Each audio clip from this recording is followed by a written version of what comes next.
bring you some breaking news. Being a Sky News presenter, I began by asking, Thank you so much. trusting us to tell her story. the battle for number 10. Sky News has been given exclusive access. Let me give you a sneak peek. It was the day those present would never forget. Why did you decide to open up and tell your story?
Tonight on The Wrap, the Prime Minister fights to save his job. It beggars belief that throughout the whole timeline of events, officials in the Foreign Office saw fit to withhold this information. But as Sir Keir Starmer lashes out at civil servants for keeping him in the dark over Lord Mandelson's failed security vetting, Sky News reveals that the PM ignored advice to make sure the peer was cleared before being given the job. Also tonight, Tehran threatens to pull out of peace talks with America after US Marines seize an Iranian cargo ship, as the deadline looms for the ceasefire on negotiations in dire straits. Counter-terror police investigate whether Iran is using thugs for hire to attack the Jewish community in London. We investigate if Tehran is engaging in hate crime by proxy to inflame tensions in the UK. Plus, the government confirms plans to force schools in England to ban mobile phones. But we discuss today's biggest stories with Baroness Arlene Foster and Kevin Maguire. Plus, a first look at the front pages of tomorrow's newspapers, including coverage of the PM's attempt to hold on to his job.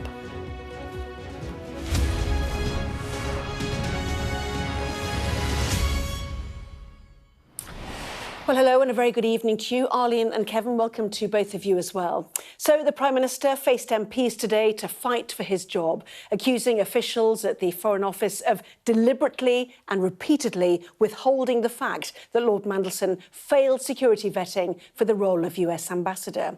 During a bruising 2-hour session in the Commons, which saw 2 MPs kicked out for calling him a liar, Sir Keir Starmer insisted he did not mislead the House over the issue because he had not known. So, Arlene, Kevin, were you convinced? Well, I think today's round 1 in this battle, and we'll see round 2 tomorrow in the Select Committee when Sir Ollie Robbins goes to give evidence. That could be a dagger to Sir Keir Starmer, but we'll have to wait and see, and I think we'll all be watching that.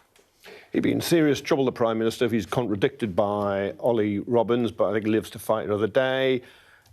His opponents couldn't prove he lied, but it doesn't say a lot when you basically say, I wasn't curious enough, I was probably incompetent and I made a big mistake. OK, so did the Prime Minister do enough to quell the calls for his resignation? Here is our political editor, Beth Rigby. Have you misled Parliament, Prime Minister? Keir Starmer pledged to be a different kind of Prime Minister. We need to clean up politics. A leader who would restore public trust. My government will serve you. Through stability, accountability and integrity. I never turn on my staff. The Mandelson scandals helped undo all of that. The Prime Minister come into the House of Commons to explain how Lord Mandelson was made US Ambassador despite failing developed security vetting. His argument clear, it was the Foreign Office's fault. The Foreign Office officials who made that decision did not pass this information to me, to the Foreign Secretary, to her predecessor, the Deputy Prime Minister, to any other minister, or even to the former Cabinet Secretary, Sir Chris Wormold. I found this staggering. And had he known, he wouldn't have sent Mandelson to Washington. If I had known before he took up his post that UKSV recommendation was that developed vetting clearance should be denied, I would not have gone ahead with the appointment. But the PM's position hard to defend. The former public prosecutor curiously incurious over Mandelson's past. I know many members across the House will find these facts to be incredible.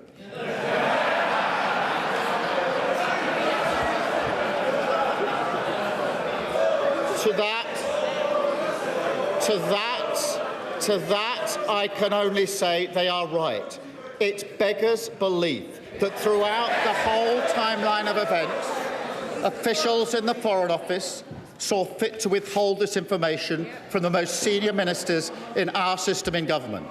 The opposition going for the jugular, pointing out the PM did not apologise for misleading the House. Earlier today, Mr. Speaker, Downing Street admitted that the Prime Minister inadvertently misled the House. The Prime Minister has chosen not to repeat that from the dispatch box. I will remind him that under the Ministerial Code, he has a duty to correct the record at the earliest opportunity. The earliest opportunity to correct the record was Prime Minister's questions on Wednesday, almost a week ago. This is a breach of the Ministerial Code. And quoting Keir Starmer's own words about former PM Boris Johnson back at him. On the 26th of January 2022, the Right Honourable Gentleman said to a previous Prime Minister at this dispatch box, if he misled the House, he must resign. Does he stand by those words, or is there one rule for him and another for everyone else? Some on his own benches, past and present, dissatisfied too. This has damaged the party that I've been a member of for 50 years. I urge him to take steps to clear this toxic culture out of our party. It's one thing to say, as he insists on saying, nobody told me. Nobody told me anything. Nobody told me. The question is, why didn't the Prime Minister ask? This was a Prime Minister that promised to be different, but being forced to the Commons to explain away the Mandelson vetting scandal has thrown his government into crisis and raised real red flags over Keir Starmer's judgment. The scandal has hollowed out his number 10, set his government against Whitehall and left his MPs in quiet despair. There may not be a smoking gun today or appetite to move against him from MPs so close to critical elections, but it leaves an already embattled Prime Minister weaker still. Keir Starmer said his piece. On Tuesday, the microphones handed to Ollie Robbins, the former Foreign Office chief, sacked by Starmer over Mandelson and now summoned by MPs to give his version of events. With Robbins poised to come out fighting, the PM's not out of the woods yet. Beth Rigby, Sky News, Westminster. Yes, Nolene, that was the point made by you. John Craig is here. But first of all, Kevin, there were certain things Keir Starmer had to do today. One, he had to prove that he did not mislead Parliament. And then he made further accusations, primarily that he was deliberately kept in the dark by Sir Ollie Robbins, who we will hear from at 9 a.m. tomorrow morning. You know, the suggestion that it beggars belief that that happened, you know, that will be honed down tomorrow. But first of all, on the point, did he prove he did not mislead Parliament? Yeah, the Prime Minister presented himself as the victim. He said, I'm the victim here. Ollie Robbins knew, didn't tell me, didn't tell any of my key members of staff. I think the misleading Parliament, intentionally misleading Parliament, I think he kind of persuaded most people listening that wasn't the case. But it doesn't wipe away all the other questions. Why didn't you ask? Why were you in such a hurry? Why did you appoint him before the vetting? Now, he explained it's been in the past, if there's a political appointment, the vetting comes afterwards. He quoted Chris Wormold, a former cabinet secretary, who he sacked, ousted for that. But it keeps coming back. I think not to the lying, it comes back to the competence and the judgment. Yes, we'll come on to the Simon Case issue in just a moment. John, let's go to you, though, because this is about process, it's about timelines, we know as well.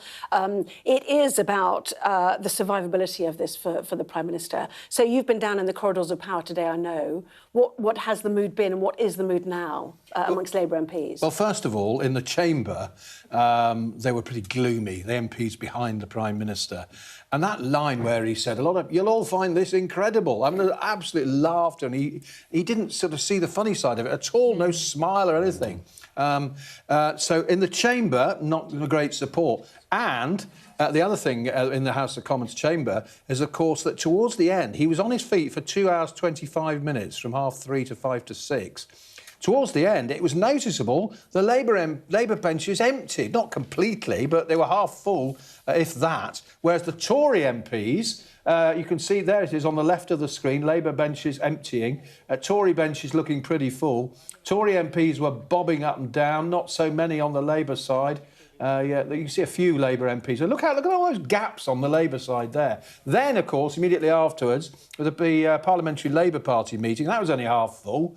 Darren Jones was sent along to try and placate backbenchers. Gloomy mood, I'm told. Darren Jones said it was deeply frustrating that this was overshadowing everything else. Some Labour MPs had hope that the Prime Minister would attend himself, but he sent Darren Jones. I have a hunch that the Prime Minister will send Darren Jones to the emergency debate tomorrow. The other thing I thought, going back to what happened in the chamber, Lindsay's revenge. Remember the row last Wednesday at the end of Prime Minister's questions? It was very noticeable that amongst the first few Labour backbenchers called were the most awkward members of the awkward squad. John McDonnell we heard from, Diane Abbott, not a Labour MP anymore. She was brilliant. I mean, one of the best interventions she's made in the Commons for a while, actually. She absolutely skewered the Prime Minister. And, of course, he loathes her. He can't bear to look at her. Yes, Kevin, you mentioned the case of Simon Case. Yeah. I wouldn't quite right to say. The former Cabinet Secretary. It led from a story by our Deputy Political Editor, Sam Coates, who revealed today that the Prime Minister had ignored advice from his Cabinet Secretary, which said the PM should make sure Peter Mandelson's vetting had been completed before announcing his appointment. He was asked, the Prime Minister, consistently about it in the Commons. Let's listen. Lord Case, the then Cabinet Secretary, told him this process required security vetting to be done before the appointment. Yep. Was he given advice by Simon Case, the then Cabinet Secretary, that the necessary security clearances should be acquired before he confirmed his choice for US Ambassador? The Prime Minister has twice rebuffed first the Leader of the Opposition, then the Leader of the Liberal Democrats, when they said that the then Cabinet Secretary's advice to the Prime Minister was to get the clearance before the announcement. Mr. Speaker, I'm going to try again. Why did the Prime Minister choose to ignore the advice from the then Cabinet Secretary, Simon Case? I understood the procedure to be that the appointment was made subject to the security vetting. That's what I was told. But the question she raised is the question I raised in September, which is why I asked Sir Chris Walmold to look at the process, and in particular, he looked at the advice, the letter from Simon Case, to answer the question: was the process followed? And he gave me the answer that he thought right, having concluded that process. Answers. I think Lisa Smart, wasn't it, the Lib Dem, I think. You heard there the three main MPs who raised the Sky News story. They didn't credit Sky News, which was a bit mean, but and he really struggled with that. But interesting, I thought Dame Emily Thornberry, who is going to chair the committee tomorrow when Ollie Robbins gives evidence, had an interesting point. She claimed that Peter Mandelson leaked his appointment to the press to bounce the government into confirming his appointment. That was a story raised by Rory Remner on this show, actually, some months ago. Arlene, your thoughts about this? Because he made quite clear, if you're not a civil servant, you can do the vetting after the announcement of the appointment. So some people are referring to this as the wormhole defence, and I can see why they're doing that, because what he's doing is he's using the later review by Sir Chris Wormald, who was then the Cabinet Secretary, to justify what had been said by the Cabinet Secretary Simon Case back in November of 25, before the appointment was made. And the point he's saying is, he didn't mention Mandelson in his letter, but he said, if you're going to make a political appointment, here's what has happened in the past with Peter Jay, with Ed Llewellyn in Paris and in Rome, and you should finish your vetting before the appointment. So that is a very clear letter. It's a very clear advice. And he's now trying to wriggle out of why he didn't follow that. And which is even more pertinent when it is Mandelson, who has been sacked previously, as we know. Sacked twice. And who works with, you know, if you believe the reports this weekend, you know, companies that are related to the Chinese military, for example, has connections with Russia, and obviously Epstein, which was in the public domain and in the due diligence report, which was handed to the Prime Minister. But it all just comes back. He made a colossal, potentially fatal mistake by appointing him. I mean, that's it. The hows and so on are a kind of detail. He appointed somebody with a track record of trouble, who was incredibly controversial, and of course he may not have known everything about sending the allegations from the memos of the Epstein files, sending him confidential cabinet economic documents. There's a separate inquiry in Europe where Mandelson was, of course, the Trade Commissioner for some time, but the big mistake was appointing somebody who'd been forced out of the cabinet twice in disgrace. Yeah. John, I know we have to let you go. He's going to do American television, but we'll see that. I've just got a final point to raise with you, which looks ahead to tomorrow, really, Arlene, which is, one, we expect to hear from Ollie Robbins giving evidence to a committee at 9 o'clock in the morning. We've got the emergency debate in the afternoon as well. In terms of Ollie Robbins, are there two defences that we can expect for him? One, that he believed he was legally bound not to reveal the vetting based on a law which was introduced by Gordon Brown in 2010. And secondarily, you know, is it his defence, in fact... Well, do that point first of all, because this is going to be a substantive issue, isn't it, which was denied by the Prime Minister today. Well, of course, we don't know what he's going to say tomorrow, and I think that is why there's such a tension at 9 o'clock in the morning to see what he is actually going to say. I noticed that people like Helen McNamara, who is the Deputy Cabinet Secretary, they are saying he will give a robust defence of his position. So already he's briefing. There are people briefing on his behalf as to what's going to happen tomorrow. Yeah, and the second defence is, it was made quite clear to me, he might say, because this was a new job, that the priority was that I need to appoint Peter Mandelson, and that's what the Prime Minister desires of me. He inherited the appointment. He becomes Permanent Secretary after he's been appointed. I would ask him, Did you tell the Prime Minister? We think you'll say no, but then did you tell anybody else? Yes. Did you tell anybody else in number 10 and ask for the name and then find out if they told the Prime Minister? And it's often you follow the money, and here you just got to follow the information. Yeah. OK. John, you're supposed to go, but did you ever thought on that as you walk out? I'm not sure.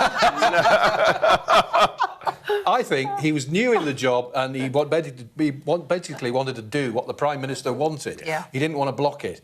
And the Prime Minister was determined to have Mandelson. Ollie Robbins clearly thought, oh, I better give the Prime Minister what he wants. Well, the Prime Minister's gone through so many staff, chiefs of staff, permanent secretaries, cabinet, heads of the cabinet, special advisors. Yeah. He doesn't want to hear bad news. Ollie Robbins would know that. Yeah, OK. John, thank you very much. Indeed, we'll see you later. And obviously the pitfalls remain for the Prime Minister. It's in the papers as well. Starmer on a collision course with Robbins over Mandelson. Did he go? There we are. With Robbins over Mandelson vetting. So that's at 9 in the morning. You've got the afternoon emergency debate, and clearly there are big issues for the Prime Minister that still remain. This lack of curiosity which hangs over him, and also the suggestion that the Prime Minister didn't know until Tuesday, but if everyone remembers, this story was in The Independent in September, which was raised by a Lib Dem MP that John Craig actually spoke to in the Commons today, was raised back in September. John spoke to her today, and the journalist who wrote the Independent article said they had raised it with Downing Street, so therefore it was known by the Commons Chamber and it was known by Downing Street, but we will see. So full coverage of that tomorrow, and the newspapers at 10:30 as well. Now, let us move on to Iran. And as Wednesday's ceasefire deadline looms for the United States and Iran, it is unclear tonight if the two sides are prepared to talk to each other. Donald Trump says he's in no hurry to make a deal, and Iran says it has no plans to attend negotiations, blaming the seizure of an Iranian cargo ship by US Marines. So is it all bluster from both sides, or is the ceasefire about to fail? Sally Lockwood has this report. This is where current tensions meet head-on. The US Navy issuing 6 hours of warnings to an Iranian-flagged cargo ship vacate your engine room, attempting to pass the Strait of Hormuz. And then this. Okay, we gave the flare.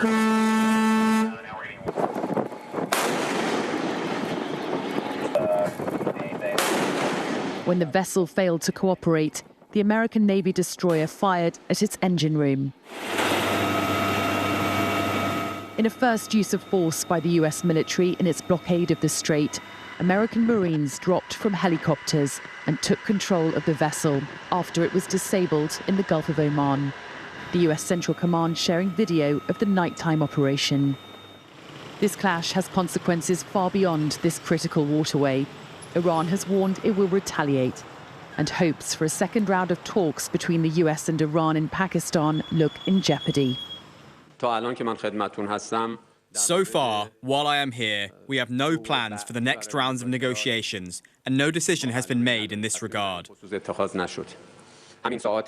You witnessed that an attack was carried out on an Iranian commercial vessel. All of these are considered clear violations of the ceasefire. Footage obtained by Sky News at the weekend shows a build-up in the strait. Using marine tracking data, ship positions and imagery, Sky's data and forensics team identified the types of vessels stationary there. The ship in the middle of our filming is an Iran-flagged landing craft. Its destination is Sirik in Iran, according to tracking data. To its left is the Sahel Pol II, a Bolivia-flagged deck cargo ship. And just behind it is the B-Star 1, another landing craft, currently flagged to St. Kitts and Nevis in the Caribbean, which left Port Rashid in Dubai on the 16th of April. It's been a confusing and volatile picture for commercial shipping this weekend. According to shipping intelligence company Vortexa, 8 oil and gas tankers passed through the strait on Friday after Iran's foreign minister declared it open for safe passage after a ceasefire was agreed in Lebanon. But the next day, Iran declared the strait closed again after Donald Trump said the US blockade on Iranian ports would remain in full force. Islamabad is preparing for more talks between the US and Iran, despite mixed signals from Tehran on whether they will attend. Donald Trump has issued new threats to target power plants and bridges if a deal isn't reached. while Iran's president has said the country won't submit to force. With the ceasefire due to end tomorrow night, many in the region are hoping diplomacy will again step in at the 11th hour. Sally Lockwood, Sky News, Dubai. Well, we sit and wait and see who gets on a plane first to Islamabad, don't we, I suppose? Yeah, I think it's a game of chicken here, isn't it? It'd be hard to believe both sides don't want the conflict to end, but nobody wants to lose face, and it's just proof that wars are easy to start and difficult to end. Yes, 1 a.m. on Thursday morning. Just checking, is that UK time? Is when the deadline finishes. So presumably they need to get talking quite soon. Everyone's pointing out it's a longer flight for J.D. Vance from America than it is for from Tehran.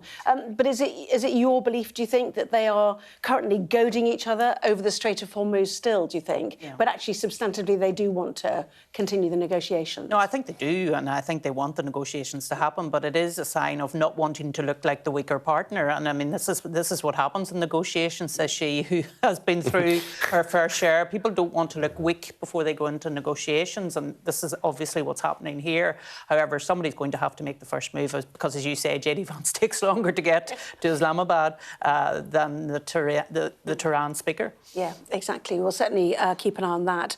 But the Foreign Minister, for example, Aragchi, told his Pakistani counterpart in a telephone call that Iran, while taking all aspects of the matter into account, had yet to decide how to proceed further. So I think they're both, as you say, sitting, waiting and working out in this great game of chess that we watch. I think it's a long time since Donald Trump demanded unconditional surrender, which he's not going to get. Yes. In the meantime, 2 teenagers have been arrested after a synagogue was firebombed in North London. It is the latest in a series of arson attacks on the Jewish community. Counter-terror police are now investigating whether Iranian proxy groups are involved as part of an attempt to inflame tensions in the UK. Our Home editor, Jason Farrell, has this report. A blurry amateur video of what is a crude arson attack on a synagogue, but the message behind it is deeply sinister. Those claiming responsibility call themselves Harakat Ashab al-Yamin al-Islamiyah. They say the synagogue in Kenton is a centre of Zionist influence, and they name individuals connected to it. The group is claiming to be behind 5 other recent incidents, including what happened here in Finchley in North London, where 2 people threw a brick and 2 bottles believed to contain petrol at this synagogue. So who is this group claiming to be pulling the strings? It looks as though it is a new brand of the already existing organisations. You'll have people at the very top who are likely to be the Iranian, if it's linked with all this, to be the Iranian targeters, the ones who are giving the targets out. You will then have a layer of a recruitment in there. Again, these are people with Telegram accounts, Snapchat accounts, looking to recruit people, teenagers from the age of 16 to 19, 20, 21 years old, that are being recruited to perpetrate these attacks. 4 ambulances were set on fire in Golders Green in late March, and there have been 5 incidents in the last few days in London. The attack at the Finchley Reformed Synagogue on April 15th, and on the same day a petrol bomb was thrown into the car park of Iran International, an anti-regime broadcaster based in Wembley. On the 16th, there was what seems to have been a hoax that dangerous substances had been dropped onto the Israeli embassy. The next day, an attempted arson attack at the former offices of a Jewish charity in Hendon. And in the early hours of the 19th, an arson attack at a synagogue in Harrow. So are these crimes connected? It's a very serious and central line of inquiry to look at how these events are connected. If they are, we can see there is a pattern, same methodology, same set broadly of targets. Is really quite a new phenomenon in recent years of people hiring basically thugs for hire to carry out these acts, people who aren't motivated by their links to the cause. So we definitely see that as a core line of inquiry. These proxy actors may only be in it for the cash. They may not care about the motivations of their paymasters. They may have no ideology themselves whatsoever, but that doesn't mean they're not at risk of prosecution for very serious crimes. If this is the case, and we've seen this with the Russians as well, using proxies, what do you say to those people who are taking money to commit these crimes? Well, my message to them is very simple. They should not do that. That is clearly very serious criminal activity that comes in scope of the National Security Act. So I would very strongly advise anybody not to get involved in that kind of activity. Stay still. Stay still. Dylan Earle was arrested and later convicted under the National Security Act. He was hired by the pro-Russian Wagner Group to set fire to warehouses belonging to a Ukrainian business. You're assisting a foreign intelligence service. He was sentenced to 17 years in jail. Synagogues continue to build defences, but with 15 arrests in 4 weeks, the thugs for hire might be finding themselves behind bars. Jason Farrell, Sky News. Well, Ollie, we know that there are malign actors with long tentacles at work. Whether these are all connected, the police are investigating. But your thoughts on what you saw there?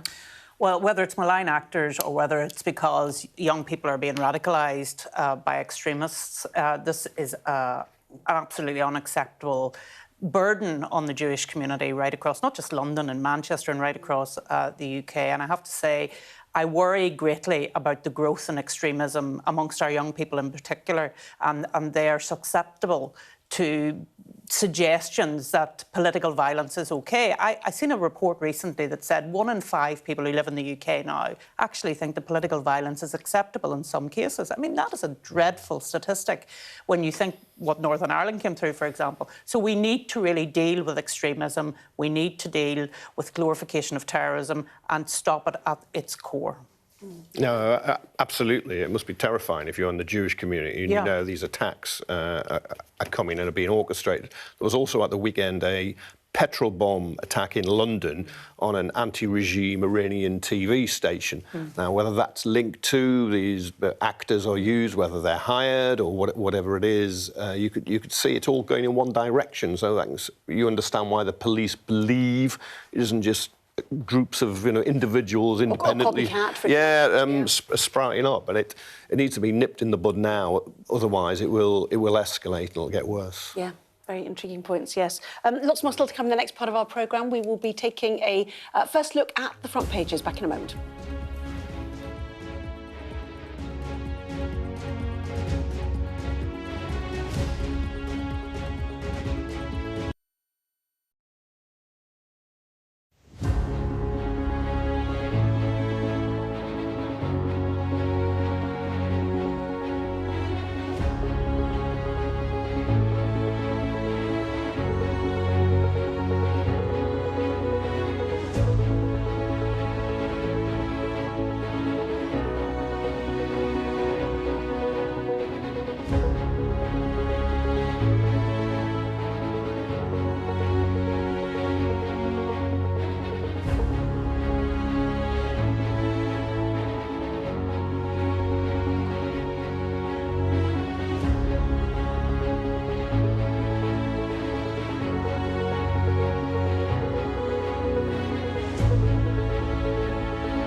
I urge you not to look away.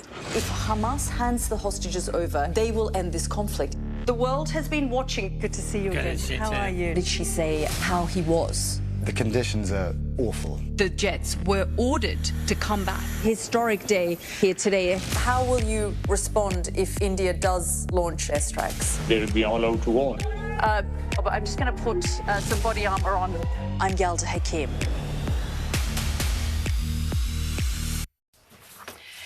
Well, it is now time to see what is making the front pages of tomorrow's newspapers. So let's take a look and let's kick off with the Metro, which leads with the moment the Prime Minister was jeered by opposition MPs in the Commons when he described civil servants not informing him of Mandelson's failed security vetting as incredible.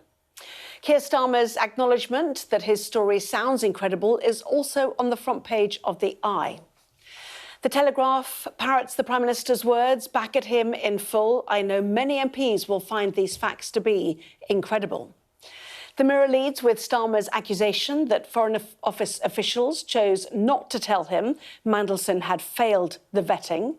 Tory scorn for the PM, says the Express, which goes with the headline, "For once, PM, you are actually right. It beggars belief." While the Daily Mail goes with, "It's everyone's fault but his." And summing up a difficult day for the Prime Minister in a simple expression, the Star goes with "do." Sir Keir's common statement is also on the front page of the Financial Times, which additionally reports that Angela Rayner will use a speech tomorrow to call for bolder action from government. The Guardian also looks ahead to events tomorrow. Their headline, Starmer on a collision course with Robbins over Mandelson vetting, with the former Foreign Office boss set to give evidence to MPs on Tuesday morning. The Times reports that Robbins will use that appearance to tell MPs he did not see the formal recommendation from the vetting body and to accuse the Prime Minister of forcing the Foreign Office to accept Mandelson's appointment, a paper we will come to. But in the meantime, let's get a sounding board, effectively, of the judgment of the newspaper, starting with the Telegraph, Arlene. Well, I think if you look at the photograph on the front of the Telegraph, a photograph is worth 1,000 words, and I think that the Labour MPs all look pretty glum. And I went to the chamber, to the Lord's Gallery today to sit and listen to the Prime Minister, and I have to say it was quite a quiet chamber. I expected more noise, but I think people just can't quite believe it. As he says himself, it beggars belief that this is actually happening. And Tim Stanley's on the front of the Telegraph giving his sketch in his usual amusing way. And he says at one point, l'affaire Mandelson, it's taken us all by surprise. Who would have thought the cherubic servant of the people might have been a wrong one? Which I think is probably right. I literally circled the same paragraph, but anyway. I think there's a lot of politics in how the papers cover it. You know, we have a Tory press in Britain, as Ken Clarke, former Conservative Chancellor, would describe it. The Telegraph, the Daily Tory Graph, sort of Conservative Party, quite friendly towards reform now. You would expect it to be critical. The Express, well, a Tory paper, pro-reform. The Mirror, my own paper, backed Labour at the election, still has faith in the Prime Minister, unlike me as a columnist, which is why they chose not to tell. Are you allowed? I mean, they don't mind you lacking faith when the paper wants to have faith. Are you given free rein? Yes. I shouldn't ask you the secrets of the job. No, I am. Yeah, I mean, look, some papers you read and everybody has to agree with the editor, and there's an iron editorial line. The Mirror isn't quite like that, so they accept. In fact, a column today. I'd be surprised if he survives into next year. You'd win a stickability award if he does.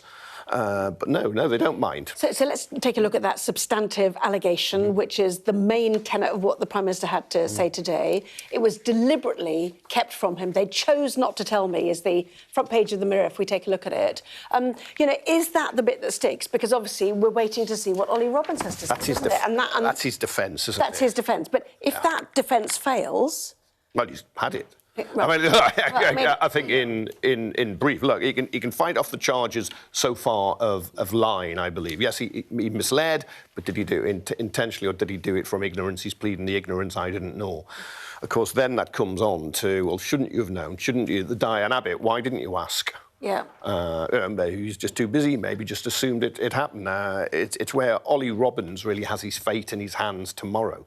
And I think it's interesting that Emily Thornberry, who will chair that meeting tomorrow because she chairs a select committee, asked one of the first questions in the chamber today, and really her line was that putting Peter Mandelson in the job was a priority that overrode everything else. Now, is that what Ollie Robbins is going to say tomorrow, that he understood that the Prime Minister wanted Peter Mandelson in this job and therefore he had to make it happen? That's going to be interesting, I think. Which is where, if we come to the Times, which is has been briefed by somebody, is going to say, look, Ollie Robbins, I didn't actually see the report, but I was told Mandelson was borderline, although if the vetting people had a choice, they would have withheld it. But the prevailing atmosphere at the time of the appointment was to let it go ahead because it had already been announced. Can you imagine how humiliating it would have been for the Prime Minister at the time? He's announced Peter Mandelson's off to be our man in Washington. Get him in there before Trump is back in the White House, so it can't be challenged fully by him. If he'd have then said, oh, he's not going, I can't quite tell you why, but he's not going, we're going to send somebody else instead. It would have been a better blow or a lighter blow than what he's subsequently suffered. But once you've announced it, and yes, maybe Peter Mandelson did leak it to make sure he was going, and then the Prime Minister's hands were tied. Yes, it appeared in the paper on the 19th, or it was an exclusive by Steve Swinford on the 19th of December 2024, and then was announced on the 20th. That's right, Steve Swinford, the political editor of the Times, who's also written this story. Yes, well, I mean, yes, exactly so. So 3 points in the Times article.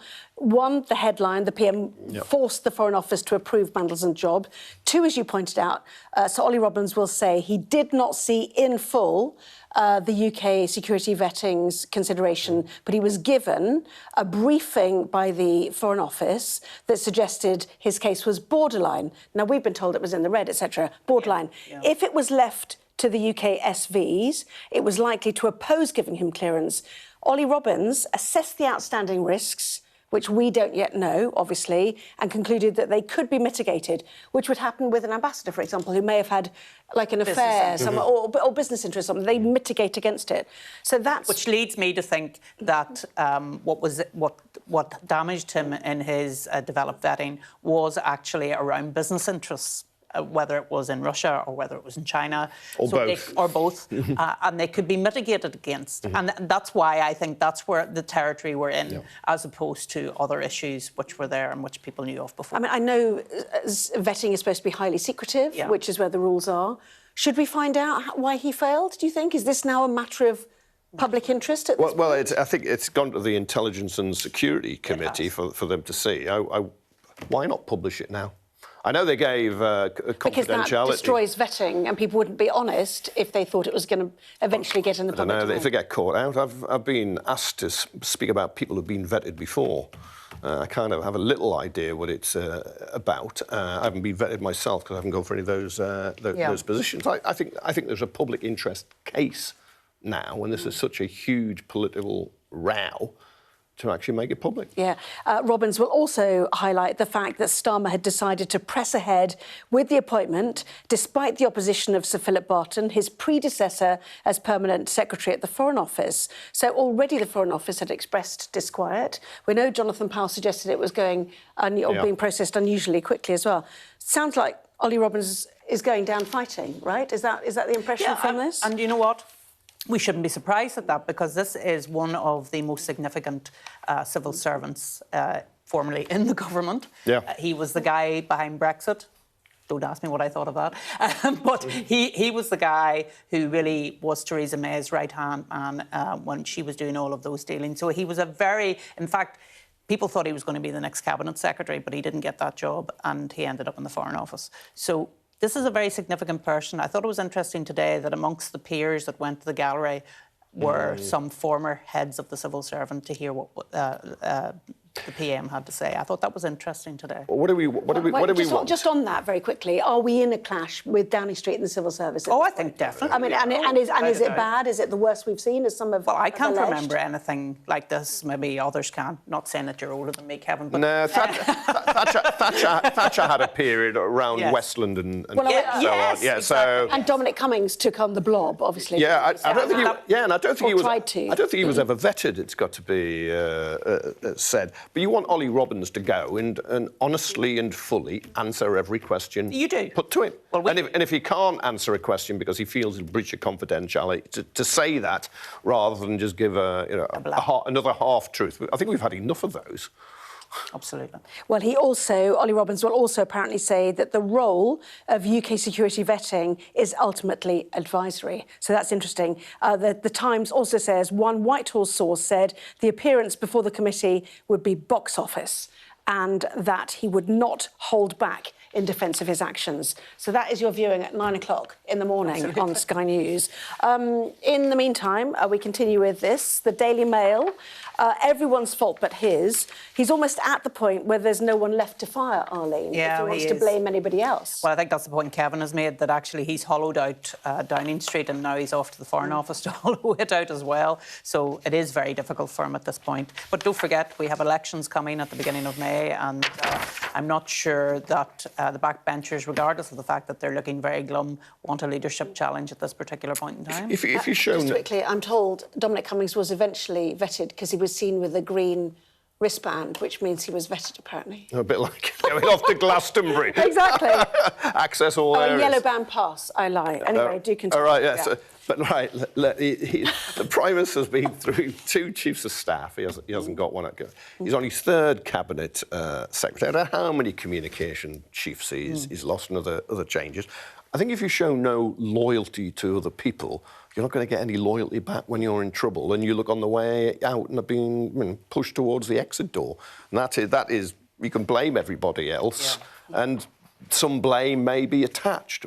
But ultimately, the can stops with you as a boss. You've been there, and no, but you have, haven't you? And you know, you've got to ask the right questions and make the right calls. Yeah, but in defence of a Prime Minister who is extremely busy with 2 wars on the go, you cannot be across absolutely everything, and you rely on everybody to tell you.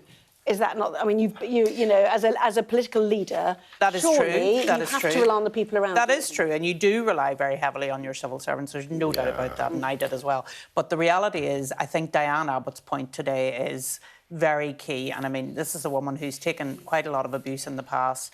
She asked the question today: why didn't the Prime Minister ask? It reminded me a bit. I'm an Agatha Christie fan. Why didn't they ask Evans? Do you know what I mean? It was a very simple question. And he didn't answer. But how he handled Donald Trump was one of his priorities. And he was sending somebody to Washington he didn't even speak to or meet before he appointed him. Yeah. I think it's extraordinary. Let's take a look at The Guardian quickly on the way through. We've discussed this already. Starmer on a collision course with Robbins. We've seen all the detail in The Times about the box office event tomorrow morning. The Financial Times says Starmer claims officials deliberately kept him in the dark over Mandelson, but also discusses Angela Rayner, who, they suggest will make some points too. The suggestion is she's met Andy Burnham in the last few days. So, where are we at? Angela Rayner, the former deputy leader, who is seen as a leadership rival, will call for bolder action from the government in a speech on Tuesday that will further increase pressure on Starmer. Well, I'm sure it's no coincidence, and it's not helpful to the Prime Minister because the kind of sharks are circling. She has to resolve her issue with the HMRC, which we believe is outstanding. I think the last reports where she was challenging that. She probably wouldn't want him to go now because she'd have difficulty running at the moment. But you can see they all know. I think Beth Rigby talked about the quiet despair. I mean, there's a kind of resignation, and they know. I think Labour MPs increasingly know. The public have made up their mind, and they think the Prime Minister, fairly or unfairly, is a dud. And if Labour's to have any prospects of moving forward, it's going to have to be under new management. Well, it's the timing with the May elections, isn't it? Certainly. We've only got just under a minute left. I'm not sure we've got time to do the new Bulgarian leadership. Let's do the king, shall we, who is looking to and paying tribute on what would have been his mum's 100th birthday. Which I think is the right thing and a lovely thing to do, because I think the country really, and this is no reflection on him, really miss his mother. They really miss the late Queen, and I think the fact that he's having this exhibition and talking about his mother, I think is really it is absolutely the right thing to do. Yes, and this is going to be a massive exhibition. I think the biggest one they've held, isn't it, of, you know, her outfits, and I mean, this will be a lot of interest, I think, for people to see. Yeah, but you know, after the longest apprenticeship in history, he's still overshadowed by his mother. Yeah, absolutely. Well, yeah. So more coverage of that, certainly, and certainly we will look ahead to... I think he looks like a loving son. There you go. Whoa, Come on. God. Come on. I'm sure he is that too. He is. But nevertheless, he's unlikely to escape her shadow. And what she's saying is what a lovely shadow it is, aren't you? I think he always knew that, because it was such a long reign. He always knew he wouldn't be able to take away from her. He's the Edward VII. Correct. After Queen Victoria. Correct. Coming up, ministers unveil plans to enforce phone bans in England schools by law. What impact will that have? Back in a moment.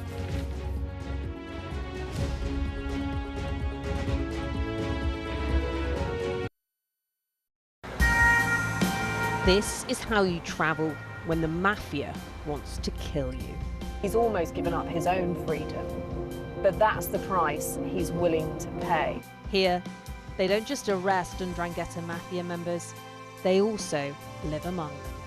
Time after time, I've seen the devastating impact of extreme weather and climate change. We don't have much snow at the moment. They've had a warm spring and exceptionally hot summer, and that means they're expecting to lose more than 3 times the amount of ice than they usually do.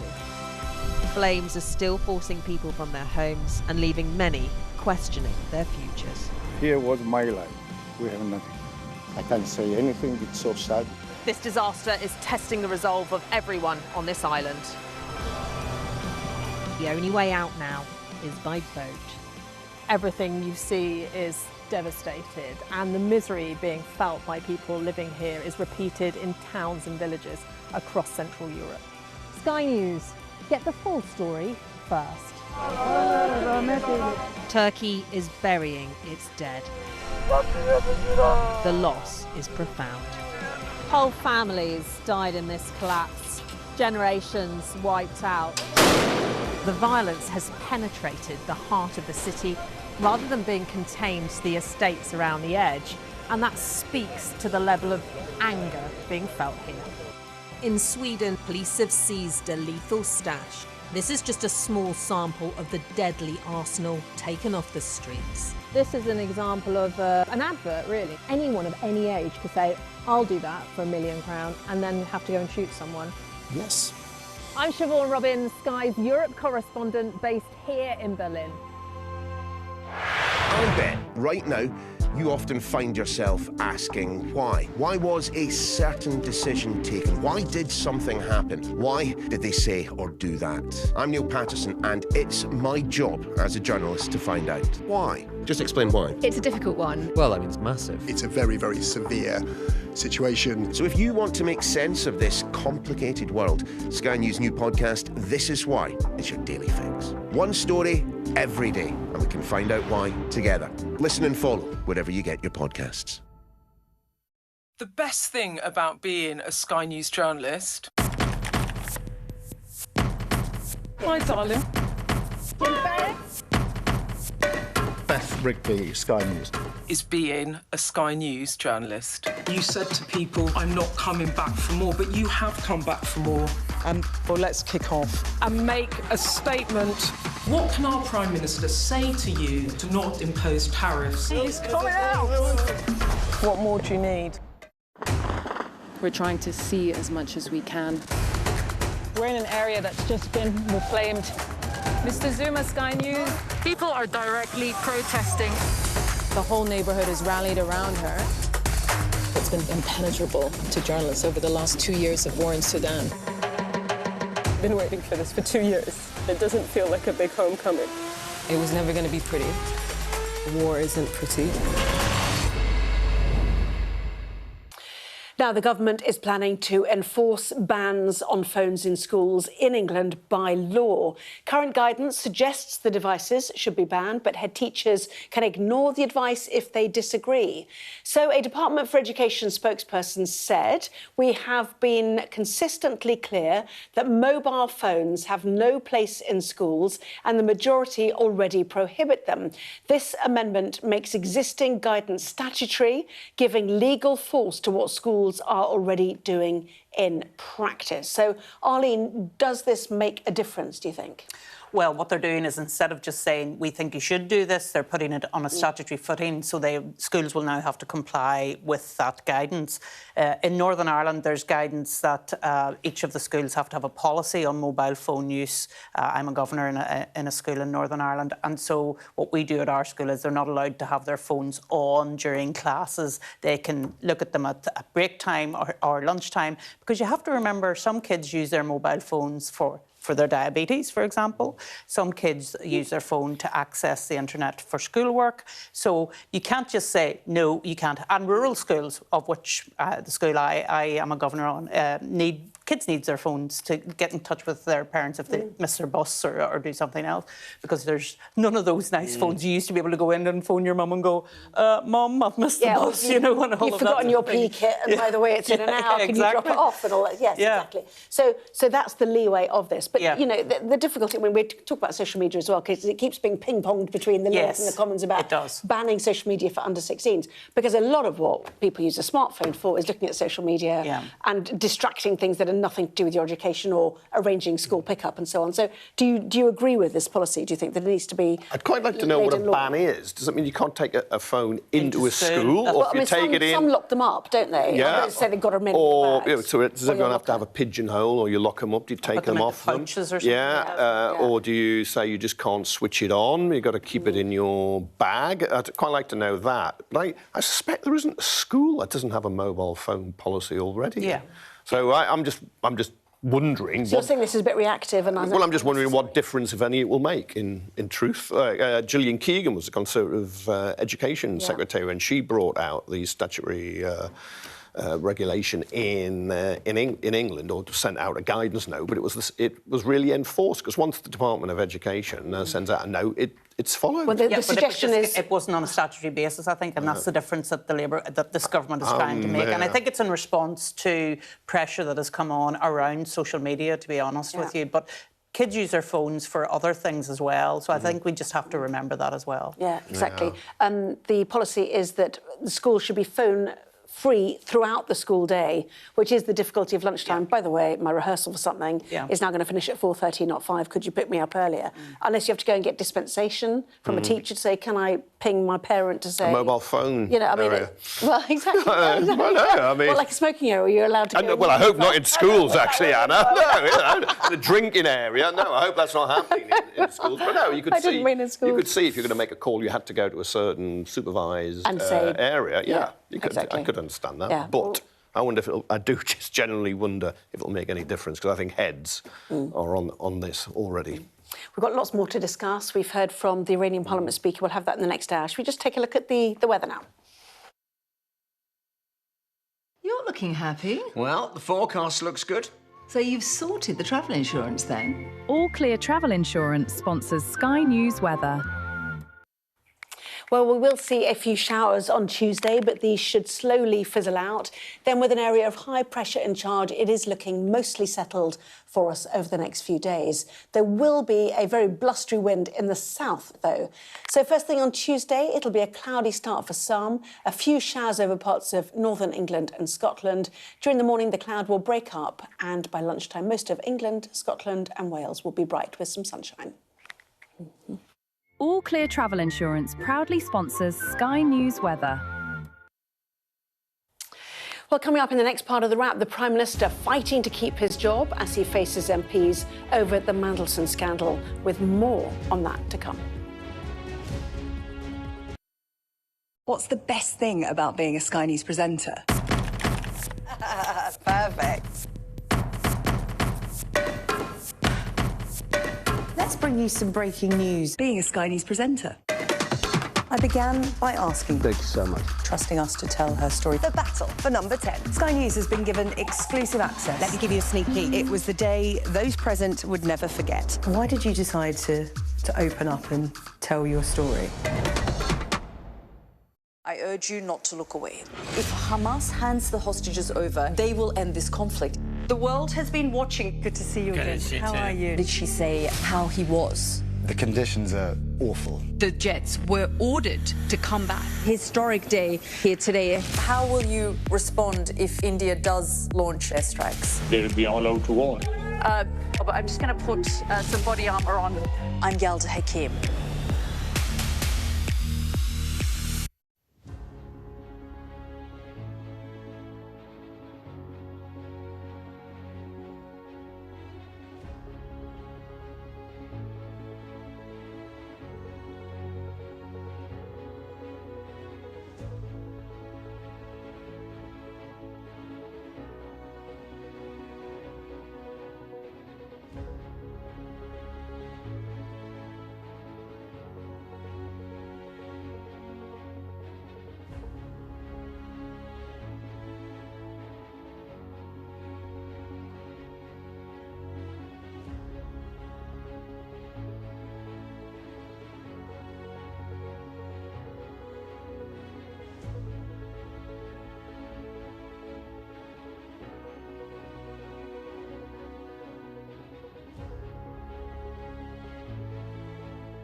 Tonight on The Wrap, the Prime Minister fights to save his job.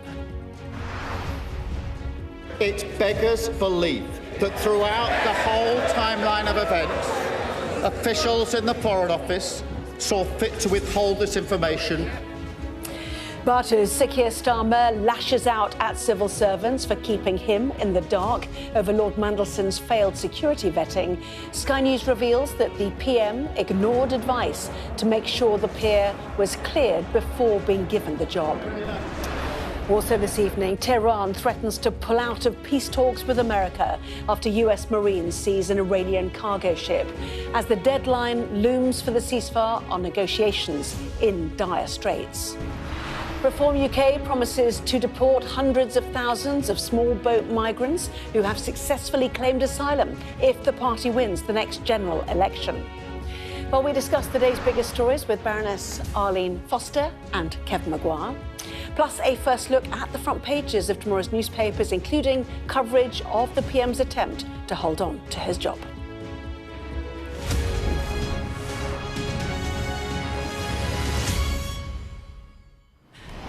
Well, hello, good evening. Ali and Kevin, welcome to both of you as well. So the Prime Minister faced MPs today to fight for his job, accusing officials at the Foreign Office of deliberately and repeatedly withholding the fact that Lord Mandelson failed security vetting for the role of US Ambassador. Well, during a bruising 2-hour-plus session in the Commons, which saw 2 MPs kicked out for calling him a liar, Sir Keir Starmer insisted he did not mislead the House over the issue because he had not known. Certainly, Kevin, Arlene, a day of reckoning for him. Did he convince you? Well, I got the sense that it was like the long goodbye, if you don't mind me saying so. It does have a feeling of this is the first round today in the House of Commons, and tomorrow we'll have the box office, which will be Sir Ollie Robbins.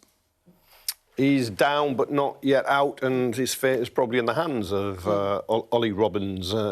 His immediate fate, but I think he showed he didn't lie, but he didn't ask the questions, and he wanted to push it through, and so there are lots of fresh questions he got to answer because he made a fatal error in appointing Peter Mandelson. So did the Prime Minister do enough then to quell the calls for his resignation? Let's find out more from our political editor, Beth Rigby. Have you misled Parliament, Prime Minister? Keir Starmer pledged to be a different kind of Prime Minister. We need to clean up politics. A leader who would restore public trust. My government will serve you. Through stability, accountability and integrity. I never turn on my staff. The Mandelson scandals helped undo all of that. The Prime Minister come into the House of Commons to explain how Lord Mandelson was made US Ambassador, despite failing developed security vetting. His argument clear, it was the Foreign Office's fault.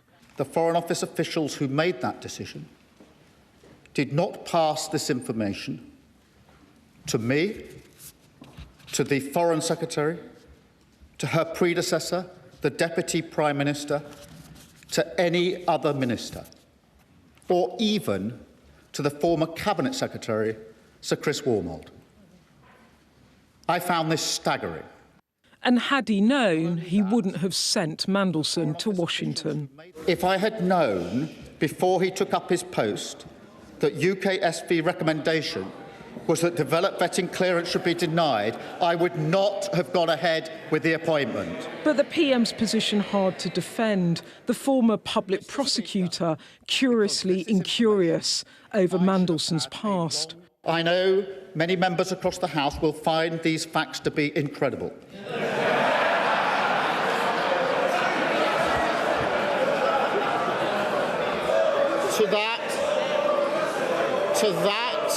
To that, I can only say they are right.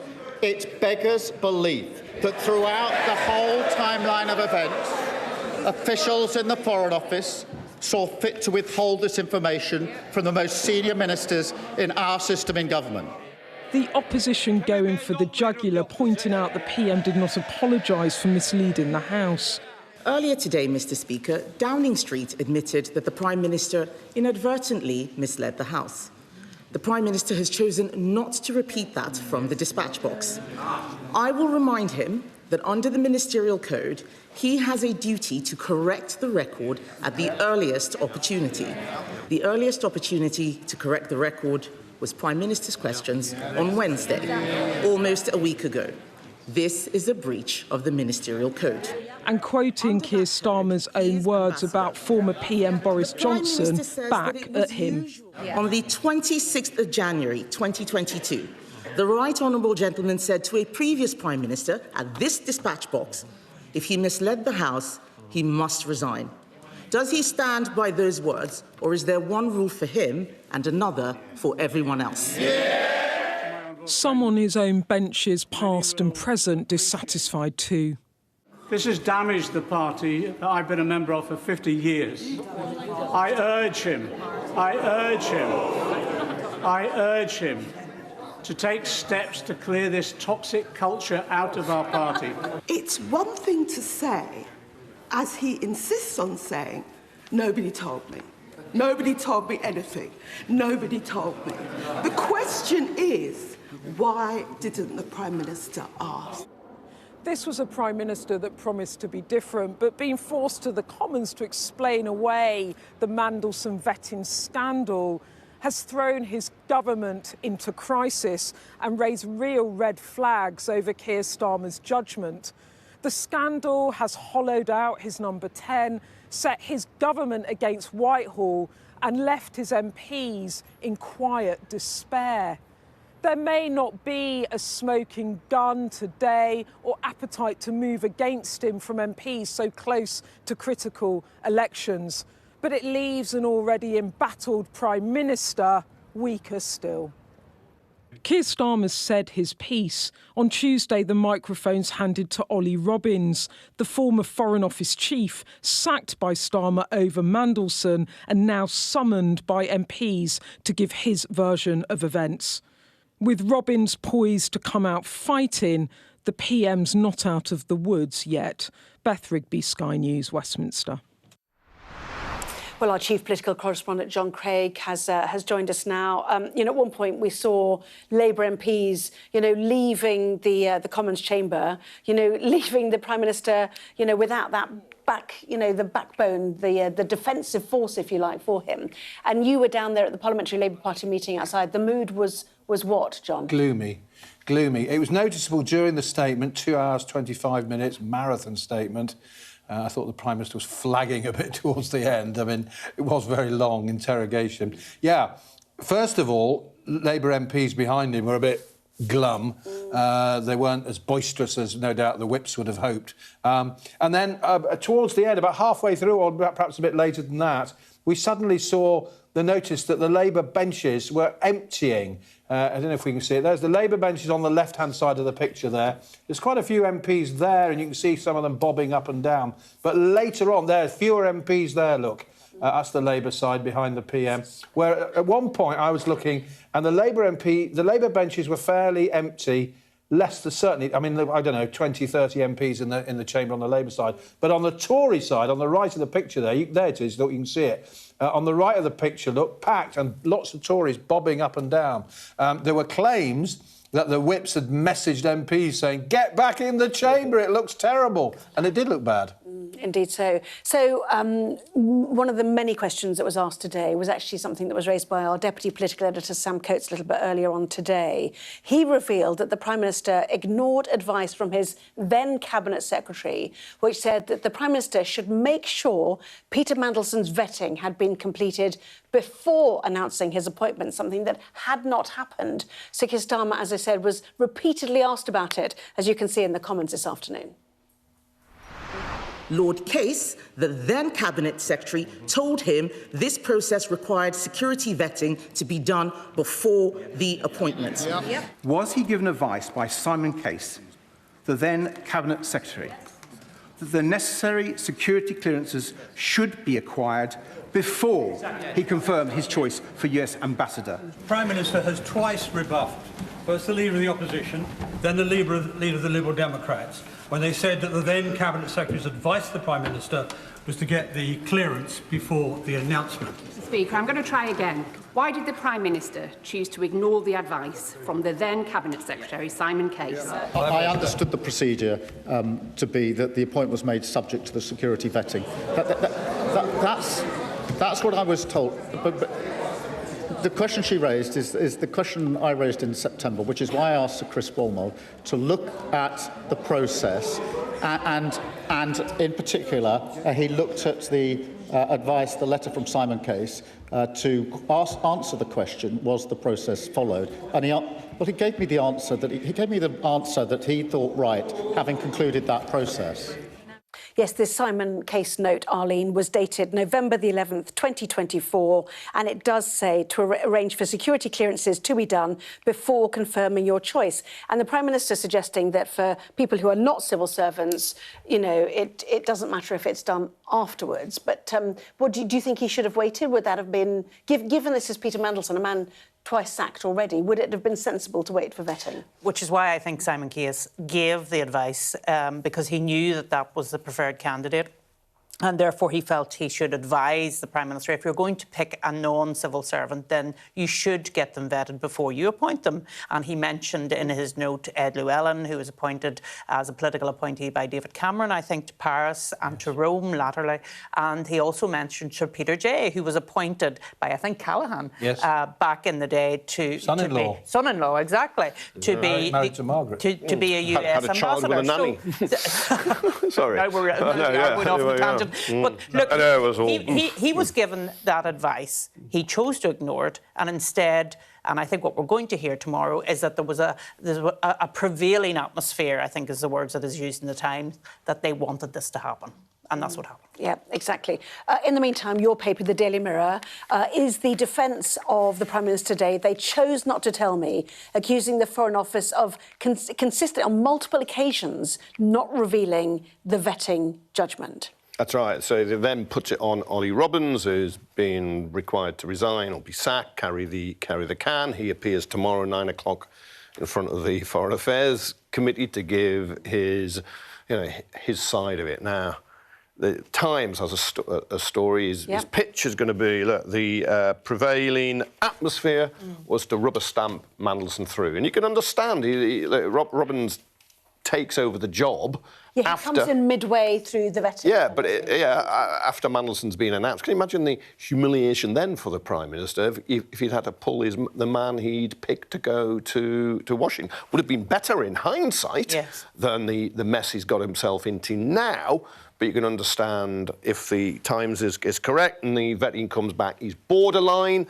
Robbins thinks we can mitigate the risks and manage it, and that's how they move on, and they don't tell Downing Street. But if I was on that committee, I'd say, did you tell the Prime Minister? Says no. Did you tell anybody else in Downing Street? Was there anybody at all you told that Mandelson had failed his vetting? Now, maybe there isn't. Maybe there is. If there is, then you want to know the name of that person. Then you want to know if that person told the Prime Minister. I wondered the other day when the Prime Minister, I think, was giving an interview in Paris, where he said no ministers were told. Yes. Now, I wondered if Jonathan Powell, the security advisor, might have been told. We may learn that tomorrow. We might indeed. Robbins's overarching narrative, the Times tells us, is expected to be that the vetting process is confidential and shielded from ministers. He also said he was not given the full UK security vetting announcement, but he was given a briefing and was told that Mandelson's case was borderline, and Robbins took the view that the outstanding risks could be mitigated against. Is that something that would normally happen, that the civil service could mitigate, or the Foreign Office could mitigate? It makes you think that actually the reasons why he failed his vetting were probably more linked to business interests than anything else, and that is why, and we're putting this all out there, that is why they felt they could mitigate against them. However, do you know what this reminds me of? Often I think Yes Minister It's always an episode. I know that, but I mean, when you look at Yes Minister and you think, is it now a training video, do you think? A courageous decision, Prime Minister. Yes, it's a very courageous decision. For anybody under 50, it was the thick of it, well, I loved it too, of 50 course. years ago. 40. Yeah, it was fantastic. Yeah.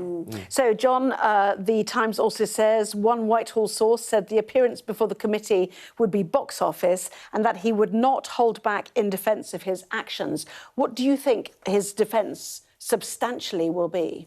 I've been using that phrase box office all day. I suspect up in the press gallery they're watching Sky News and they nick all our best phrases from Sky News.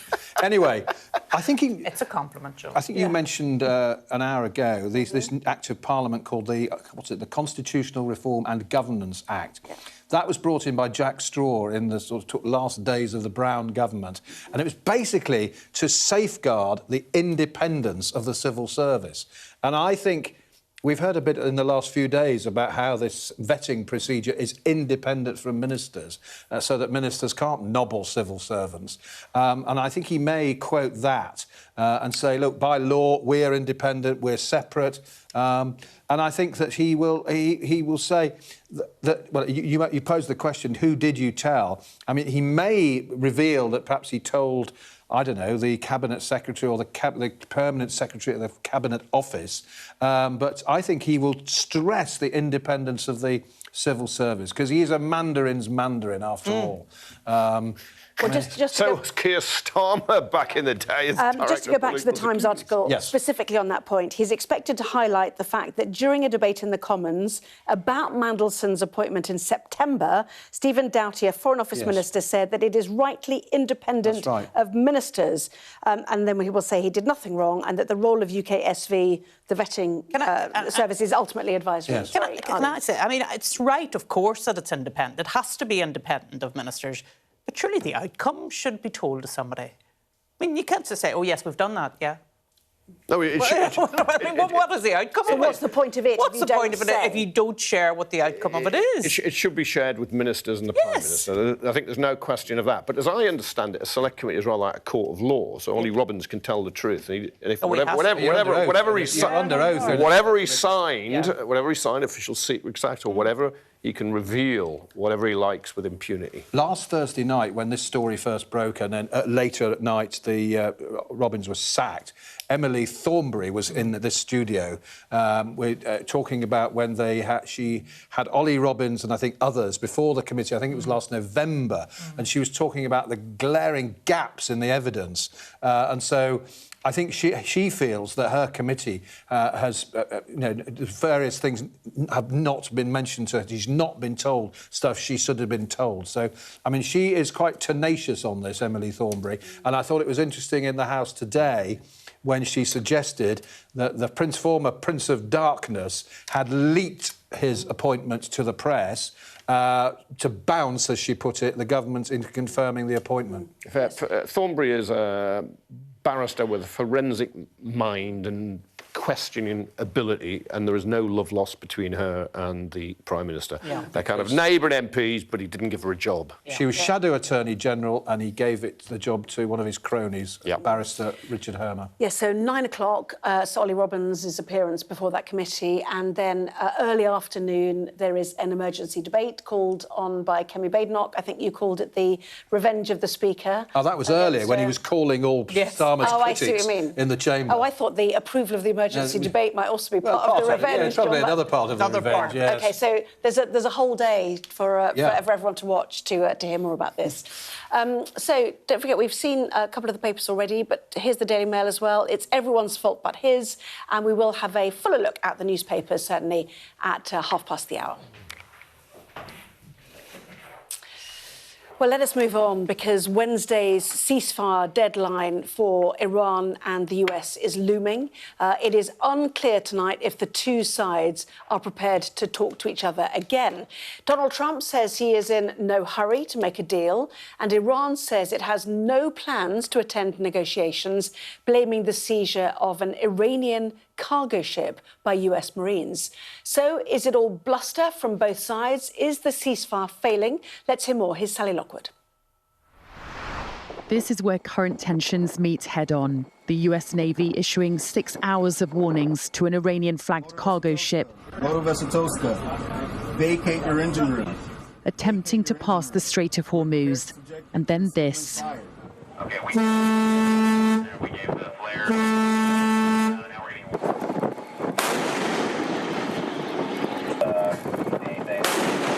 When the vessel failed to cooperate, the American Navy destroyer fired at its engine room. In a first use of force by the US military in its blockade of the strait, American Marines dropped from helicopters and took control of the vessel after it was disabled in the Gulf of Oman. The US Central Command sharing video of the nighttime operation. This clash has consequences far beyond this critical waterway. Iran has warned it will retaliate, and hopes for a second round of talks between the US and Iran in Pakistan look in jeopardy. So far, while I am here, we have no plans for the next rounds of negotiations, and no decision has been made in this regard. You witnessed that an attack was carried out on an Iranian commercial vessel. All of these are considered clear violations of the ceasefire. Footage obtained by Sky News at the weekend shows a build-up in the strait. Using marine tracking data, ship positions and imagery, Sky's data and forensics team identified the types of vessels stationary there. The ship in the middle of our filming is an Iran-flagged landing craft. Its destination is Sirik in Iran, according to tracking data. To its left is the Sahel Pole 2, a Bolivia-flagged deck cargo ship. And just behind it is the B-Star 1, another landing craft, currently flagged to St. Kitts and Nevis in the Caribbean, which left Port Rashid in Dubai on the 16th of April. It's been a confusing and volatile picture for commercial shipping this weekend. According to shipping intelligence company Vortexa, 8 oil and gas tankers passed through the strait on Friday after Iran's foreign minister declared it open for safe passage after a ceasefire was agreed in Lebanon. But the next day, Iran declared the strait closed again after Donald Trump said the US blockade on Iranian ports would remain in full force.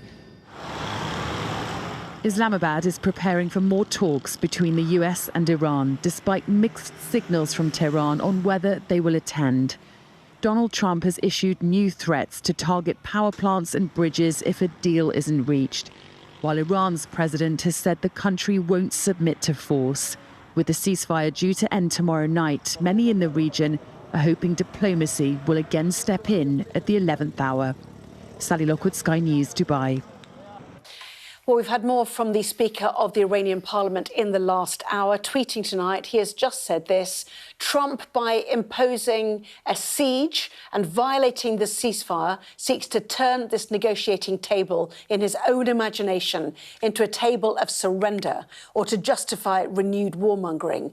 We do not accept negotiations under the shadow of threats, and in the past 2 weeks we have been preparing to reveal new cards on the battlefield. Arlene, goodness. Well, I did say before that nobody wants to look weak, and I think certainly he has followed that up with that statement, and he certainly doesn't want to give the appearance of looking weak, and it'll be interesting to see what we get from Truth Social later on from Donald Trump in relation to that statement. I mean, new cards on the battlefield, that would, you know, make the presumption they've used this pause in ceasefire to dig out some weaponry. I mean, what would it be? Would it still be about the Strait of Hormuz? These drone boats? I would imagine, because that is where Iran has discovered it really has power in choking the waterway in which a fifth of the world's petroleum and gas pass. And Trump has discovered you can destroy military facilities in Iran. You could, if you wish, you could probably commit war crimes and destroy lots of other buildings, including petrochemical plants. But you can't open the Straits of Hormuz without an agreement. Well, many people were questioning why, once Iran said it had lifted its side of the blockade on the Strait of Hormuz, Trump actually continued to impose his side, which caused the Iranians to pull back again.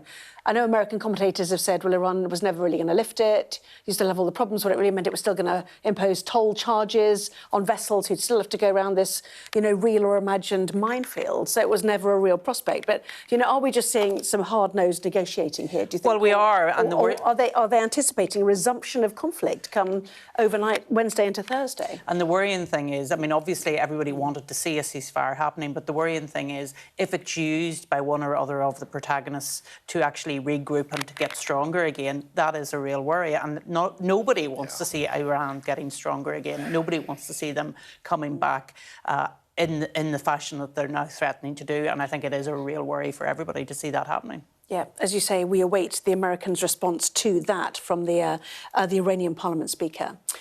Coming up next, Reform UK says it will deport hundreds of thousands of small boat migrants if the party wins power. We'll examine that in a moment.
best thing about being a Sky News journalist?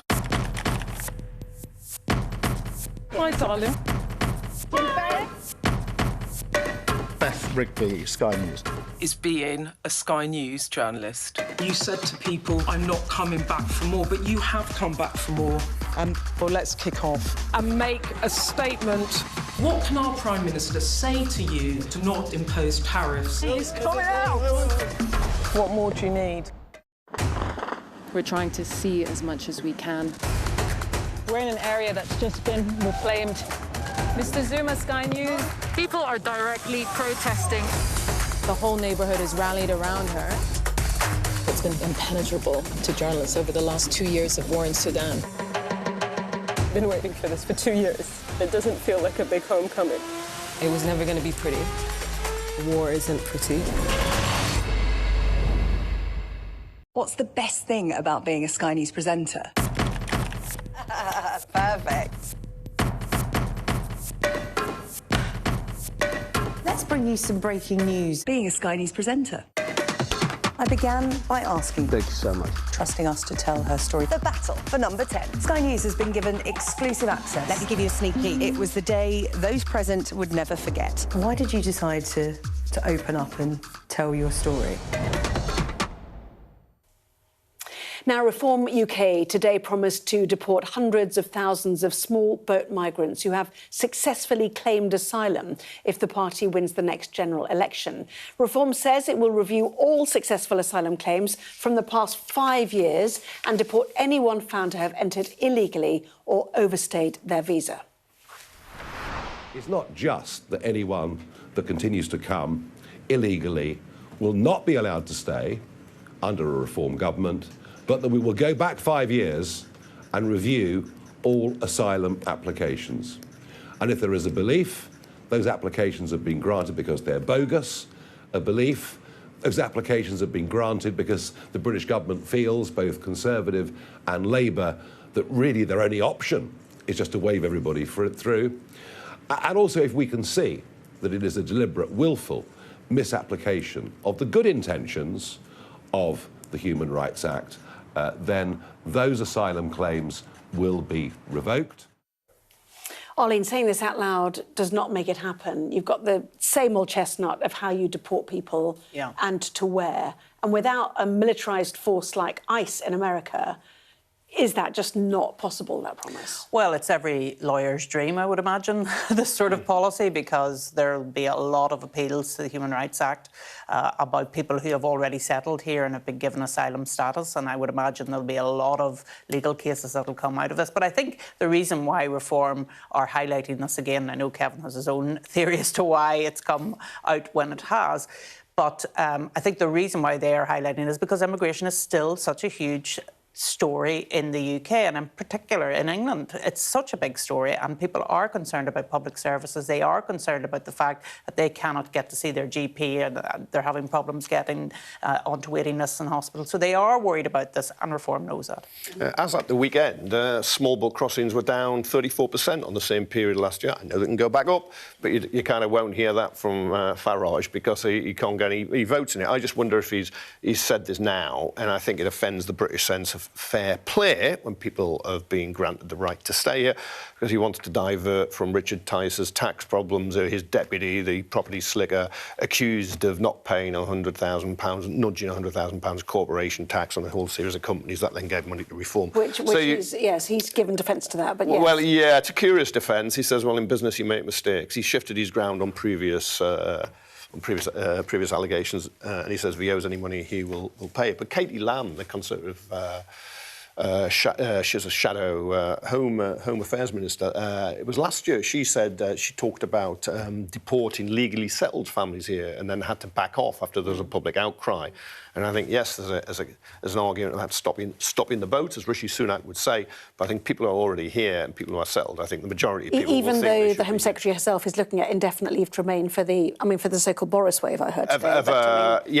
Of not granting that, and extending the periods you need to be here before you get it. Yes. And of course that's why she's getting a big pushback from some Labour MPs who are saying it's unfair because people who've already arrived, They know what the terms are. If you're here, they should apply. Yeah, but the point being, we still have not found mechanisms where you can safely send people back. Yeah, anyway. Yeah, no, you can say it. You can say it now. It'll be his smash the gangs. Yeah. It won't happen. Time to take a look at the paper. Should we have a look at the headlines for Tuesday's newspapers then? And let's start with the Metro. It leads, as most of them do, with the moment. The Prime Minister was jeered by opposition MPs in the Commons when he described civil servants not informing him of Mandelson's failed security vetting as incredible. Keir Starmer's acknowledgement that his story sounded incredible makes the front page of the Eye as well. The Telegraph parrots the Prime Minister's words back at him in full. I know many MPs will find these facts to be incredible. The Mirror leads with Starmer's accusation that officials at the Foreign Office chose not to tell him that Mandelson had failed the vetting. Tory scorn for the PM, says the Express, which goes with the headline, "For once you're actually right, PM, it beggars belief." While the Mail's front page is, "It's everyone's fault but his." And summing up a difficult day for the Prime Minister, in a simple expression, the Star goes with, "Duh, Keir, I didn't know I was fibbing." So Keir's common statement also making the front page of the Financial Times, which additionally reports that Angela Rayner will use a speech tomorrow to call for bolder action from the government.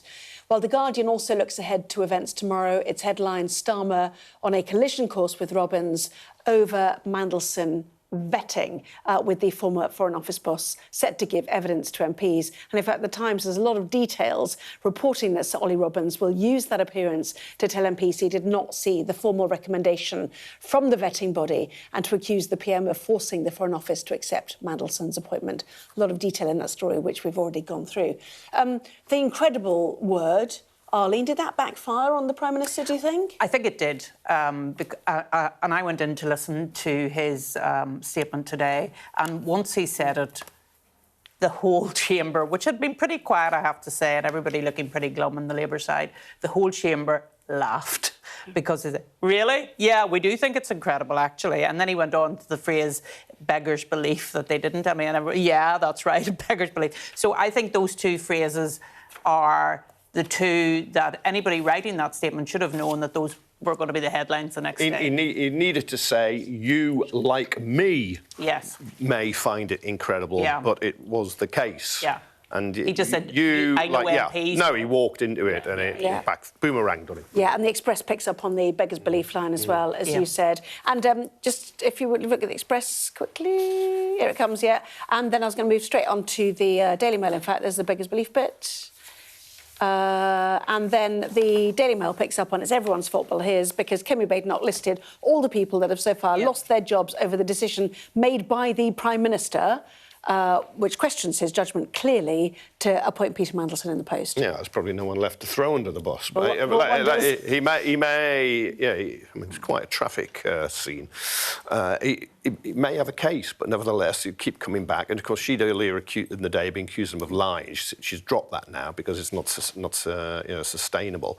So she's switched on her tactics. I think she's probably right to do that, because he has questions to answer, but they weren't the ones she was initially posing. But I thought it was interesting that the senior Tory, Sir Julian Lewis, basically asked the question, OK, who suggested this man Mandelson as your ambassador to the US? Tell us why you thought it was a good idea. And so it almost stripped away all of the process stuff and just went back to, actually, you thought it was a good idea to put this man in post? In the end, it is all about the Prime Minister put the wrong person in Washington. That comes back to him. Should we move on? I mean, there's going to be more on this, as we've already pointed out, with the appearance of Sir Ollie Robbins before the Foreign Affairs Select Committee, and also in the afternoon when there is an emergency debate. In the meantime, more news is that these arson attacks on synagogues and the concern that it's probably, proxy groups potentially paying people to carry out these attacks. And here, in the inside pages of the Metro, an alleged arson attacker caught on CCTV, the paper says. It certainly looks coordinated. I think there have been 5 attacks, if I'm right, in London that have happened over this past week. Some of them have actually caused quite a lot of damage. But not only that, it's the continuing anti-Semitism. And now people are saying, is this because Iran are targeting synagogues around London and targeting Jewish charities, or is it just extremism that has taken hold within the UK? Both of them very worrying. Either of them is a terrible thing. It's a chilling picture to look at. But as the Metro reports, the police arrested 2 people, a 17 and a 19-year-old. They also arrested people after the ambulance attack. So they will now have a fair bit of information to build up a picture of what's going on. I suspect they know more than they're letting on. Let's go back to the front page of the Times, shall we? All schools to be told they must ban smartphones. I know you are a governor, aren't you, in a school in Northern Ireland.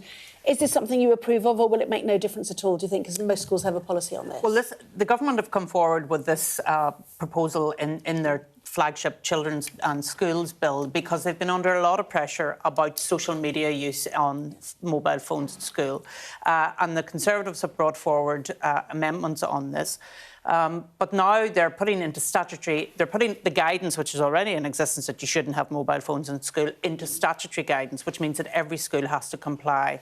But it'll be up to each of the schools, I believe, to decide what that actually means in practice. Because we know kids need their phones at times during schools, whether it's for health reasons or to access the internet, or indeed if you live rurally and you've missed the bus and you can't get home and you need to tell your mum. Yeah, exactly. Yeah, I'm not sure how much difference it'll make. You're a bit sceptical about this. Well, I am, because I think every school, every head has a mobile phone policy.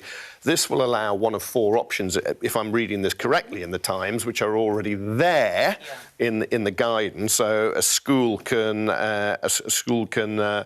require the devices to be handed in on arrival, adopt a never used, seen or heard approach, allowing pupils to carry them but not use them, and another one I can't see. Anyway. Let's have a look. OK, right. We'll find it later. Yes, we'll come back to you. But the point is, it's available to schools already. I think it'll apply to England. I think it's already there. Maybe it'll help. Locking them away? Did you do locking away? There we are. Thank you. Well done. Lots more coming up in the papers after this. We'll take a look at delve inside the newspapers as well.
I urge you not to look away.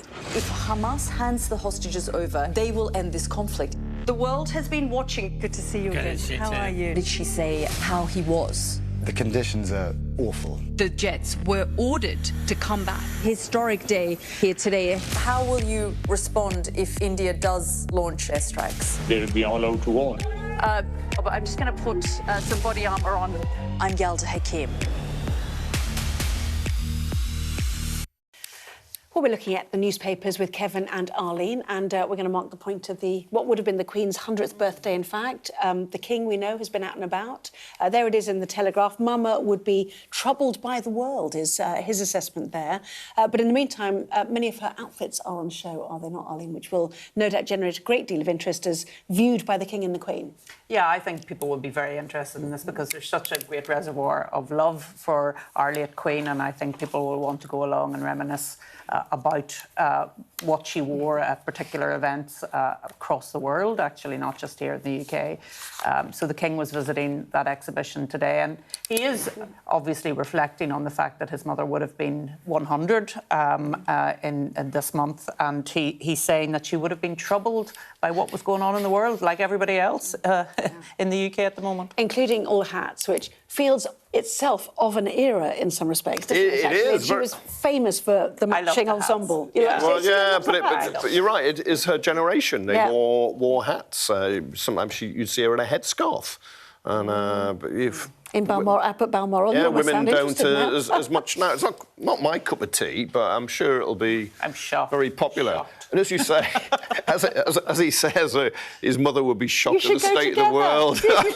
I'd spoil it. I'd spoil it for all. A good documentary. Arlene and Kevin goes to see the house. But of course, he says his mum would be, upset at some of the things that were. He's got to go off and see the Orange Maniac in the White House. Wait, I tell you, he is our greatest diplomatic effort. I think it'll be wonderful when he goes to America. I absolutely do. Yeah, and I mean, it's probably a real strain on him. I don't want to spoil it for Arlie. No, it's a living hope. Great. Sorry. It's a hope I can't stand, Arlie. Yeah. Now, we're going to go to the Eye now, which is memories of school PE lessons put a third of midlifers off doing exercise. It's a shame, but PE used to be seen in my era almost as punishment. And I think the way, well, it was, if you did something wrong, it was, do cross-country running, run around the field. Well, in athletics, it should be something that's encouraged. It's a shame. I think schools are better at PE now. I'm not sure there's enough of it. If I was a dictator, I would demand cricket and compulsory rugby, as well as football and athletics and tennis and everything else. And yes, dance for those who want it, as long as it's physical activity. But it's a shame because it is so important throughout your life to keep moving, to keep exercising. To remain active. They suggest it is both challenging PE lessons and feeling self-conscious. And actually, there's a report that's been put out by the Culture, Media and Sport Committee called Game On, which suggests that school uniforms should be changed to allow tracksuits to be worn because it's more inclusive, but also a relaxation of dress codes for PE because girls are more likely to describe PE as embarrassing or stressful. Boys say it's exciting and engaging. First of all, do you think there should be a scaling back of uniform to make people feel more comfortable? No, I don't, because I think you wear a uniform, you get into the mindset of going to school smartly, and you sit down and you learn. If you're in your PE kit, you're slouching, you're not listening, I just don't think it sets the right mindset at all. This is PE. No. This is separate, isn't it? No. They're talking about allowing kids to wear tracksuits in school. Yeah. Which I don't agree with. And additionally, change PE lessons as well. But PE lessons, if some young people are embarrassed about showing a lot of flesh and legs and so on, let them wear tracksuits. I'm not... Yeah. Well, I mean, there's some sports you can't... Yeah, you can't play the sport in tracksuit. Yeah. No, you can't.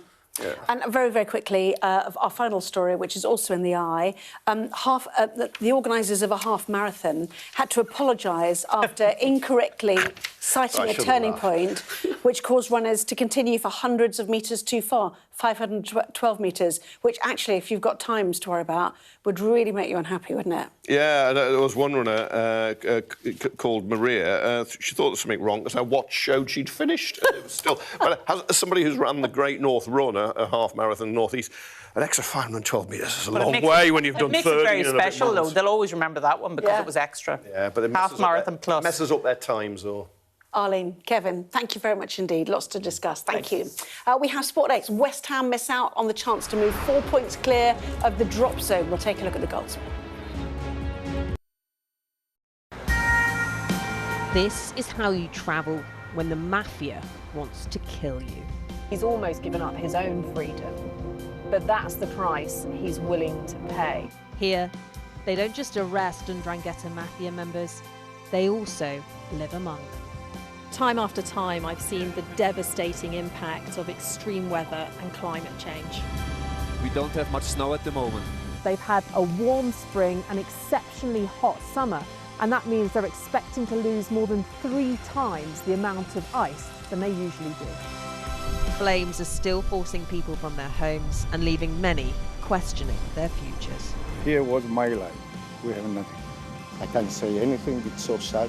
This disaster is testing the resolve of everyone on this island. The only way out now is by boat.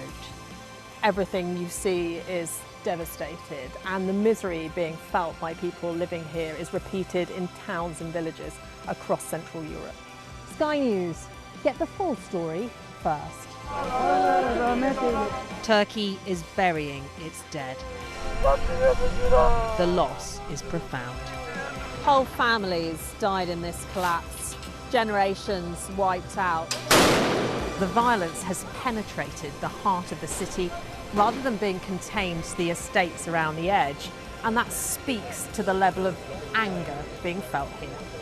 In Sweden, police have seized a lethal stash. This is just a small sample of the deadly arsenal taken off the streets. This is an example of an advert, really. Anyone of any age could say, I'll do that for £1 million, and then have to go and shoot someone. Yes. I'm Siobhan Robbins, Sky's Europe correspondent based here in Berlin.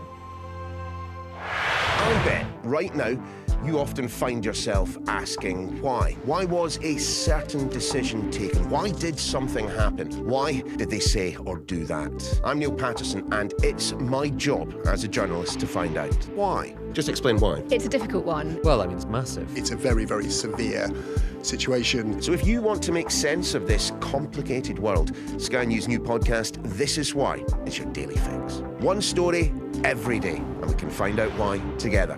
Listen and follow wherever you get your podcasts. The best thing about being a Sky News journalist... Hi, darling. Beth Rigby, Sky News. ...is being a Sky News journalist. You said to people, I'm not coming back for more, but you have come back for more. Well, let's kick off and make a statement. What can our Prime Minister say to you to not impose tariffs? He's coming out! What more do you need? What's the best thing about being a Sky News presenter? Perfect. Let's bring you some breaking news. Being a Sky News presenter. I began by asking, Thank you so much. trusting us to tell her story. The battle for number 10. Sky News has been given exclusive access. Let me give you a sneak peek. It was the day those present would never forget. Why did you decide to open up and tell your story?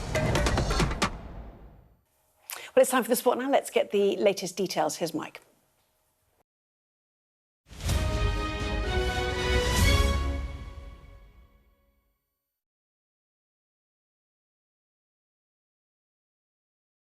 John will, talks about it as the best medical he ever failed. It seems strange you get so far down the line and a player of his calibre, the possibility of signing him, it would have been a massive threat had he signed for Rangers, but thankfully he didn't. It's very, very seldom you see a player in the building, walking around at a club, and the deal isn't done. But historically, Rangers have been stung a couple of times signing players who had glitches, you might say, in America. Famously, Daniel Prodan was one a number of years earlier, but there had been others as well.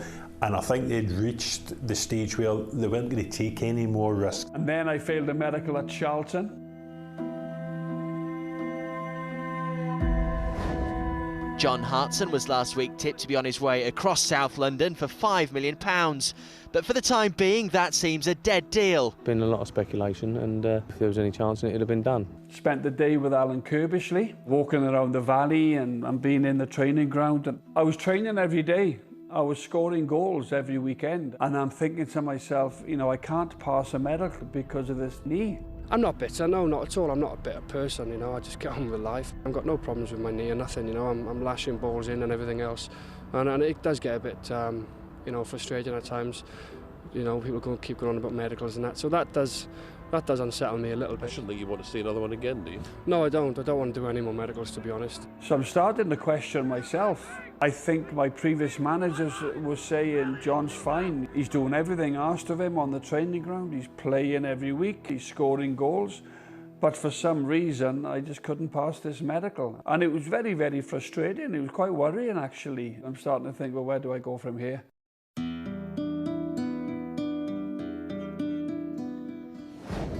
As transfer soap operas go, this one was beginning to rival Coronation Street. Wimbledon have waived their £5 million fee. The Sky Blues will pay every time the Welsh international pulls on their shirt.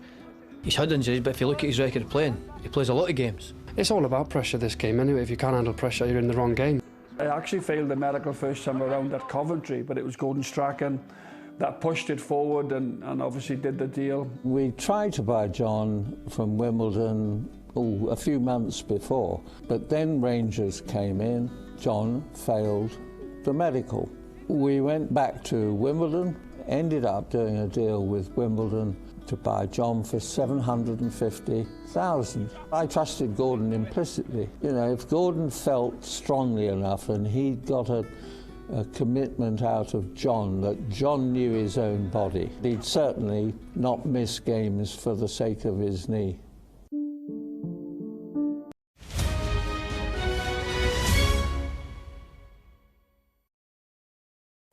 Quick look at the weather now.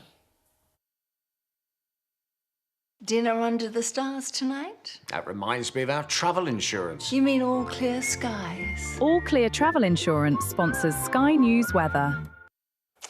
Well, we will see a few showers on Tuesday. These should slowly fizzle out. Then with an area of high pressure in charge, it is looking mostly settled for us over the next few days. There will be a very blustery wind in the south, though. So first thing Tuesday then, a cloudy start for some. We'll also see a few showers over parts of northern England and Scotland. During the morning, the cloud will break up, and by lunchtime, most of England, Scotland and Wales will be bright with some sunshine. There will be quite a keen wind. That will be strongest in the south, and for the east coast, it will make things feel quite chilly. A few showers will develop over Ireland and Northern Ireland, and in the afternoon, these will gradually fade away, leaving most places to enjoy some decent sunshine. Then on Wednesday, most places will be bright and sunny, but a strong wind in the south. All Clear Travel Insurance proudly sponsors Sky News weather. Well, that was the wrap. Thank you so much for watching. We have all the top stories coming up right here on Sky News, including Sir Keir Starmer's defence ahead of Sir Ollie Robbins' evidence early tomorrow morning. See you tomorrow.